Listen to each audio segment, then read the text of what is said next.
बिस्मिल्लाहिर्रहमानिर्रहीम। अस्सलाम वालेकुम नाज़रीन, मैं हूं कंबर ज़ैदी। प्रोग्राम देख रहे हैं आप डिबेट एट 8। नाज़रीन, हुकूमत और अपोजिशन के दरमियान फासले बढ़ते जा रहे हैं। ख़ुसूसन 9 मई के फैसले आने के बाद से हुकूमत ने जो अपोजिशन लीडर की सीट है उससे और दीगर कमेटियों की नुमाइंदगी से तहरीक इंसाफ को फारिग कर दिया है। तहरीक इंसाफ के वो रहनुमा जो इस 9 मई के फैसले में नामजद हैं, जिनको सजाएं हुई हैं, उनको नाअहल करार दे दिया गया इलेक्शन कमीशन की जानिब से। और उसके बाद कौमी असम्बली में भी आज बाकायदा तौर पर अपोजिशन लीडर की सीट, अपोजिशन लीडर का चैम्बर और इसके साथ दीगर अहम कमेटियां जिनकी नुमाइंदगी पीटीआई कर रही थी वो उनसे वापस ले ली गई हैं। क्या हुकूमत और अपोजिशन के दरमियान मामलात किसी ठहराव की जानिब जाएंगे? क्योंकि हुकूमत एक तरफ तो ये तमाम चीजें कर रही है, लेकिन दूसरी तरफ मुज़ाकरात की दावत भी देती जा रही है। हुकूमत केपी हुकूमत पर, यानी तहरीक इंसाफ की जहां पे हुकूमत है, वफाकी हुकूमत वहां पर इल्जाम लगाती है कि करप्शन के स्कैंडल हैं और इन करप्शन के स्कैंडल्स की तादाद बढ़ती जा रही है। जबकि दूसरी जानिब केपी हुकूमत, पीटीआई की हुकूमत, मुस्लिम लीग नून की हुकूमत पर इल्जाम लगाती है कि चीनी और गंदम का स्कैंडल जो है वो वफाकी हुकूमत की वजह से है। इन दोनों की हुकूमतों के दरमियान जो टकराव है वो मजीद बढ़ता जा रहा है। अपोजिशन और हुकूमत के दरमियान टकराव बढ़ता जा रहा है और इसके साथ साथ ब्यूरोक्रेसी पर भी इल्ज़ाम खुद हुकूमत के लोग लगा रहे हैं। और वो ये कह रहे हैं कि सिर्फ सियासतदान तो ब्यूरोक्रेसी का बचा हुआ माल खाते हैं और असल करप्शन की जड़ तो ब्यूरोक्रेसी है। पुर्तगाल में जायदादें ब्यूरोक्रेट्स की जानिब से बनाई जा रही हैं और वो वहाँ की शहरियत हासिल करके मुल्क का पैसा लूट कर वहां चले जाएंगे।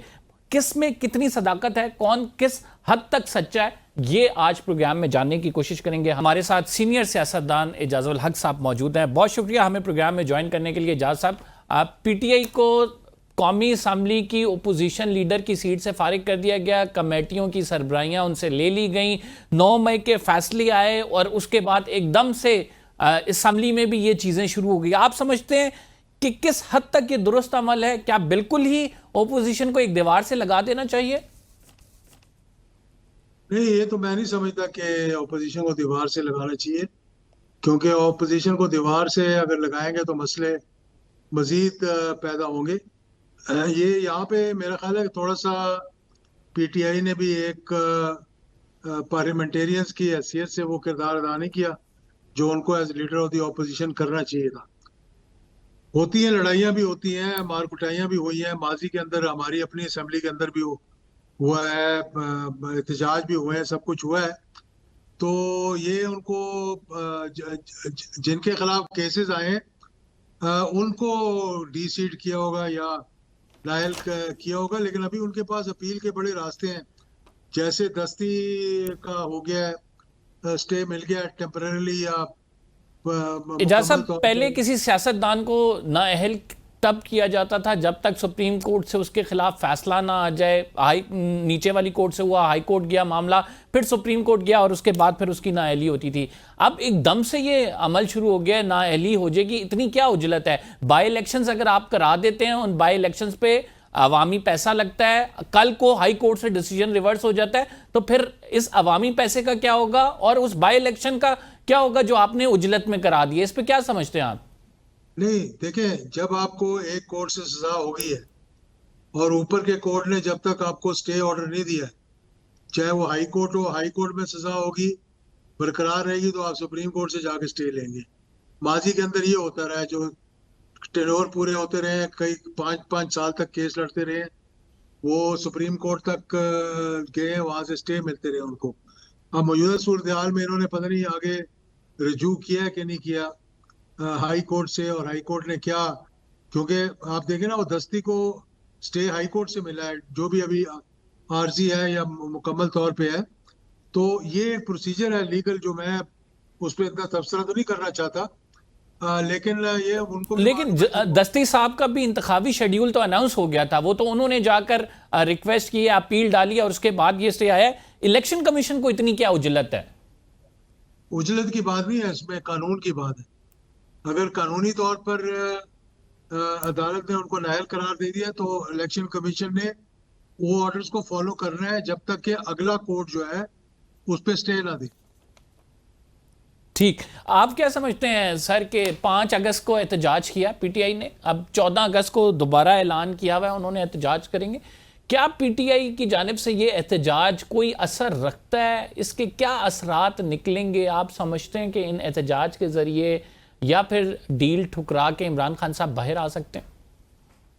देखिए, डील की बात नहीं, ये उनकी मर्जी है। डील करनी होगी कर लेंगे। इसको आप डील कह लें, इसको आप निगोशिएटेड सेटलमेंट कह लें, इसको आप दो तरफा मुज़ाकरात कह लें। अब ये तो जो भी नाम देना हो आपने उसको नाम आप दे सकते हैं, लेकिन एहतजाज के लिए भी मौका महल होता है, टाइमिंग होता है, सरकमस्टांसेस होती हैं। मौजूदा सूरत हाल में मार्का हक के बाद, बयान अल मरसूस के बाद जो है ना, वो हालात, एक नया नैरेटिव पाकिस्तान का पैदा हुआ है, बैनुल अक़वामी तौर पर भी और अंदरूनी तौर पर भी।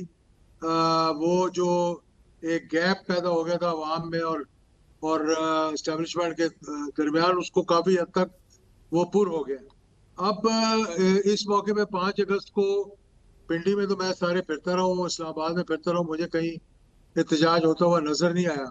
हकीकत की बात बता रहा हूँ मैं, मुझे नहीं पता बाकी शहरों में हुआ है कि नहीं हुआ है।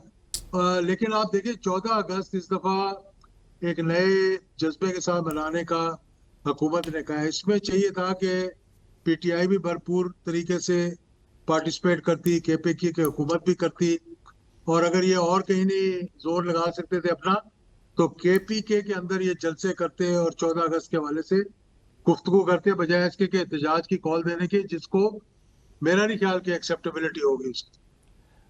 पिंडी के अंदर आप बात कर रहे हैं कि एहतजाज नहीं हुआ है, लाहौर के अंदर ये सूरत हाल देखने को आई, पंजाब में इस कदर जिस तवक्को की जा रही थी आवाम के निकलने की उतनी नहीं निकली। लेकिन फिर भी इमरान खान साहब कहते हैं कि बड़ा भरपूर एहतजाज हुआ है, बड़ा कामयाब हुआ है, पीटीआई इसकी दावेदार है। आप समझते हैं कि उनको ट्रू पिक्चर बताई जा रही है या फिर पीटीआई खुद को धोखा दे रही है ये तमाम चीजें करके? देखिए, खान साहब अंदर है, उनका एक्सेस लोगों तक है जो कि मिलने जाते हैं, लेकिन वो डर के मारे पूरी बात बताते नहीं है, पहली बात। दूसरी बात ये है कि उनका ट्विटर हैंडल से लेकर उनके बयानात जो है वो कोई और हैंडल कर रहे हैं।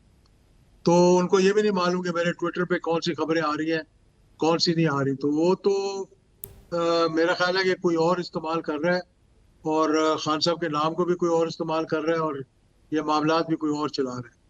तो अगर उनका ये कहना है कि जी बहुत भरपूर एहतजाज हुआ, तो फिर हम अब क्या कह सकते हैं इस पे। आप खुद तजिया कर लें, सोशल मीडिया देख लें। आप अगर कहते हैं जी कि हम टीवी पे कोई सख्ती है, कोई कदगन है, तो आप सोशल मीडिया पे देख लें कि भाई कहाँ पे एहतजाज हुए हैं और कितना उनका असर हुआ है। आप बड़े सीजन पॉलिटिशियन हैं, क्या समझते हैं कि मलिक रियाज साहब के खिलाफ जो शिकंजा टाइट किया जा रहा है, जिस तरह से उनके केसेस लग रहे हैं, उसमें नाब जो है रिकवरी कर रहा है, जायदादें नीलाम हो गई, फिर उन्होंने सुप्रीम कोर्ट से रुजू किया। एक बड़े अहम शख्सियत है मलिक रियाज साहब, पाकिस्तान में बड़ी अहमियत के हामिल हैं। उसकी वजह यह है उनके ताल्लुकात मुख्तलिफ सियासतदानों से, फिर इस्टाब्लिशमेंट के साथ भी। क्या ऐसी वजह हो सकती है जिससे कोई सेटलमेंट नहीं हो पा रही, और क्या समझते हैं आपके मलिक रियाज के खिलाफ ट्रैकडाउन इसी तरह जारी रहेगा?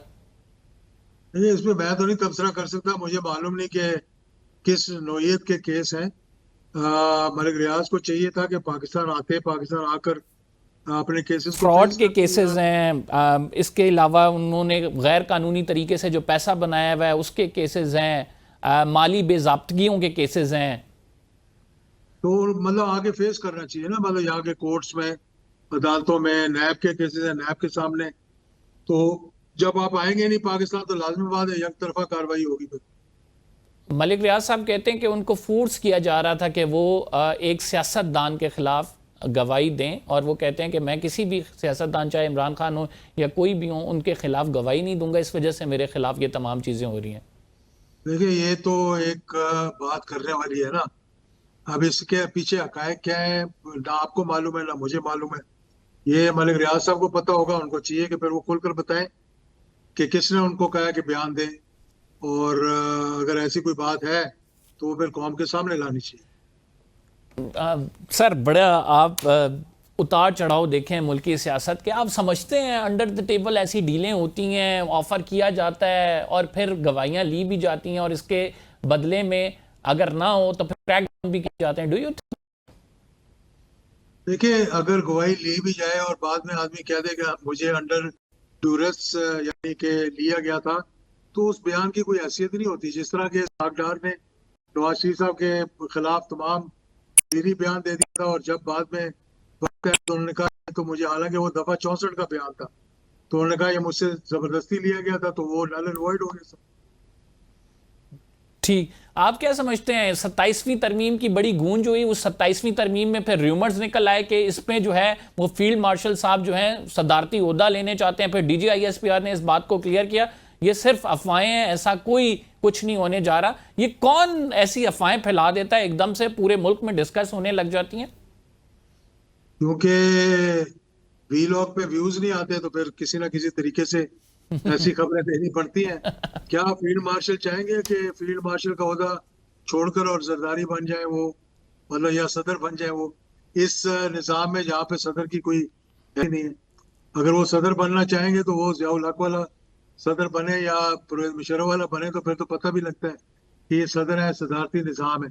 मौजूदा सिस्टम के अंदर उनको सदर का ओहदा लेने का मुझे नहीं समझ आती कि कोई वो सोचे भी इस बारे में। लेकिन सर सदारती निज़ाम के ख्वाहिशमंद तो पहले भी हमारे, आपने जैसे खुद जिक्र किया ज़ियाउल हक साहब या फिर मुशर्रफ साहब, एक ओहदे की ख्वाहिश उसकी तो रही है, और उसके साथ ज़ाहिर बात है ताकत भी थी, लेकिन उसके बाद से हालात जो अनफोल्ड हुए, जिस तरह से केसेस चले, वो भी एक प्रेसिडेंट है हमारे सामने, लेकिन ख्वाहिश तो होती है सर। दोनों केसेस में ख्वाहिशात के साथ साथ सरकमस्टांसेस भी थे कि मार्शल लॉ लग गया था। दूसरे केस में भी मार्शल लॉ लग गया था मुशर्रफ साहब के ज़माने में, तो वो चीफ एग्जीक्यूटिव ऑफिसर बन गए थे, CEO उन्होंने अपने आप को कहना शुरू कर दिया था। जब ज़ियाउल हक 1977 के हालात के बाद मार्शल लॉ लग गया मुल्क में, तो फिर वो मार्शल लॉ के अंदर तो आप जो भी बन जाए, आपके पास सारे इक़्तिदार आपके हाथ में होता है, ओहदे को जो मर्जी आप कह दें। और जो अपॉइंटी होते हैं, जो कैबिनेट होती है, जो दीगर ओहदेदार होते हैं, गवर्नर होते हैं, वो एक मार्शल लॉ एडमिनिस्ट्रेटर के अपॉइंटीज होते हैं।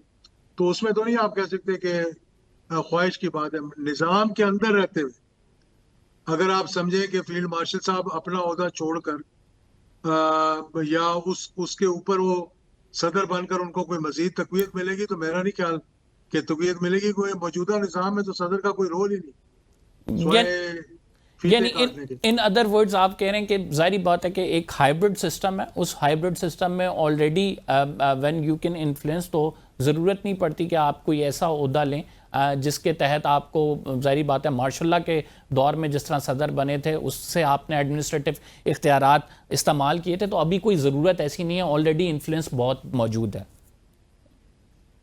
कह सकते हैं आप, मतलब ये अपनी अपनी सोच है सबकी कि क्या इन्फ्लुएंस मौजूद है, या being on the same page, आपस में मुशावरत से मामला आगे चला रहे हैं। ये तो मतलब हर किसी की अपनी अपनी है ना वो सोच और राय। बिल्कुल आप दुरुस्त फरमा रहे हैं, आपके सोचने का नुक्ता नज़र और है, मेरे सोचने का नुक्ता नज़र और है। बहुत शुक्रिया इजाज साहब, बड़ी ज़बरदस्त आपसे गुफ्ताज़ीन। हम प्रोग्राम में एक छोटा सा ब्रेक लेंगे, we will be right back after this short break, आप कहीं मत जाइएगा।